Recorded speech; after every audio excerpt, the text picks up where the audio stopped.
ये घटना तारीख 8 अक्टूबर सन 2021 की है कि उस दिन लखनऊ से मुंबई एक्सप्रेस रवाना होती है। एक्सप्रेस का नाम होता है पुष्पक एक्सप्रेस। पुष्पक एक्सप्रेस जैसे ही रवाना होती है, रात के लगभग 8 बजे की समय की बात होती है कि औरंगाबाद के एक इगतपुरी रेलवे स्टेशन पे जैसे ही एक्सप्रेस रुकती है, वहाँ से 4 बदमाश एक्सप्रेस के अंदर घुसते हैं और वो कोच के D2 डिब्बे के अंदर घुस जाते हैं।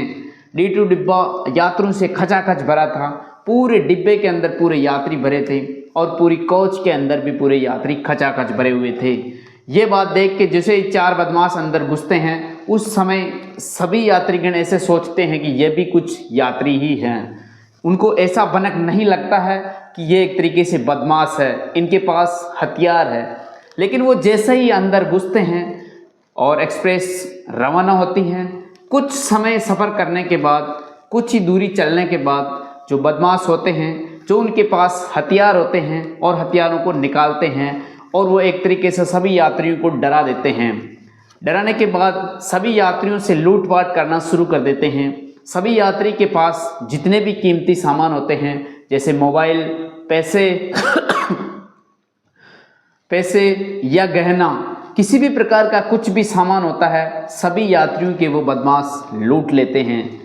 अब बदमाश लूटने के बाद बस इसी बात का इंतज़ार होते हैं कि अगला जैसे स्टेशन आएंगे, हम सारे सामानों को लूट पाट करके अगले स्टेशन पे उतर जाते हैं। बस बदमाश को इसी इंतज़ार का समय था। अब स्टेशन काफ़ी दूर था, स्टेशन आने में कुछ समय लगेगा।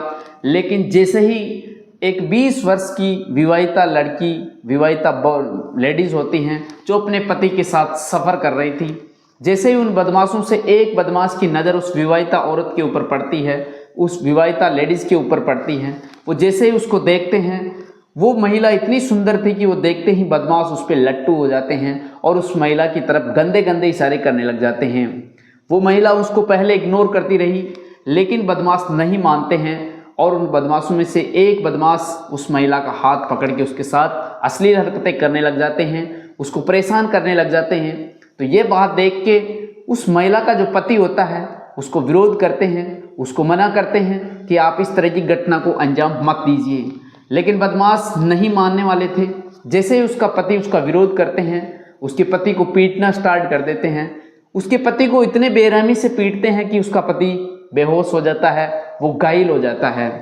और फिर क्या होता है, जो भी यात्री उसका कोई भी विरोध नहीं करता था, अगर कोई यात्री उनका विरोध करते हैं तो उसी को वो हथियार से डरा देता था, धमका देता था।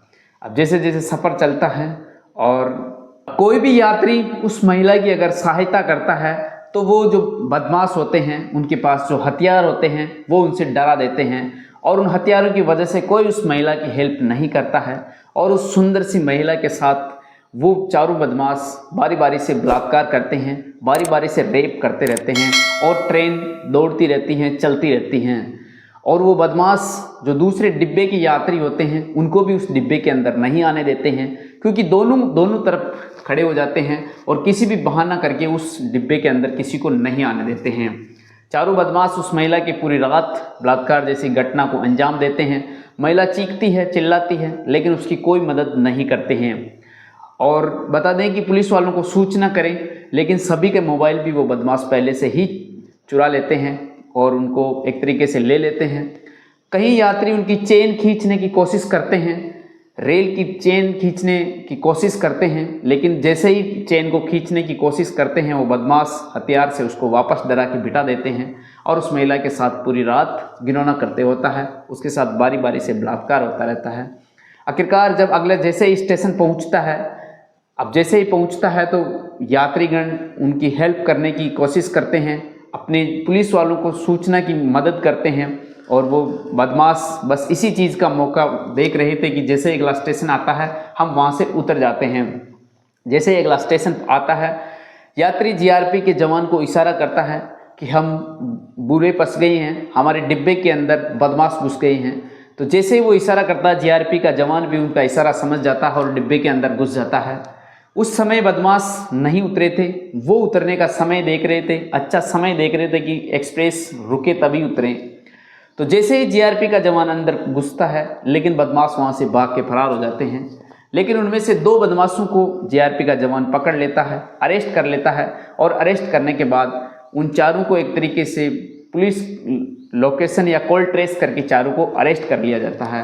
ये घटना बहुत ही हैरान करने वाली है, जिससे कि सुन के हर कोई इंसान सदमे में है। दोस्तों, ये कहानी सुना कि हमारे को किसी को प्रताड़ित करना या किसी को दुखी करना या किसी को आत्मा को ठेस पहुंचाना नहीं है। हमारा उद्देश्य सावधान, अलर्ट और सतर्क रहिए है।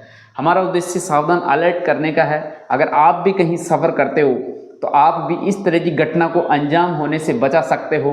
आप भी सावधान और अलर्ट रहिए। अगर कोई बदमाश या कोई अपने को इस तरीके से कोई अपने को इंसान दिखता है तो तुरंत पुलिस वालों को सूचना करें और चेन खींचने में समय नहीं लगाइए।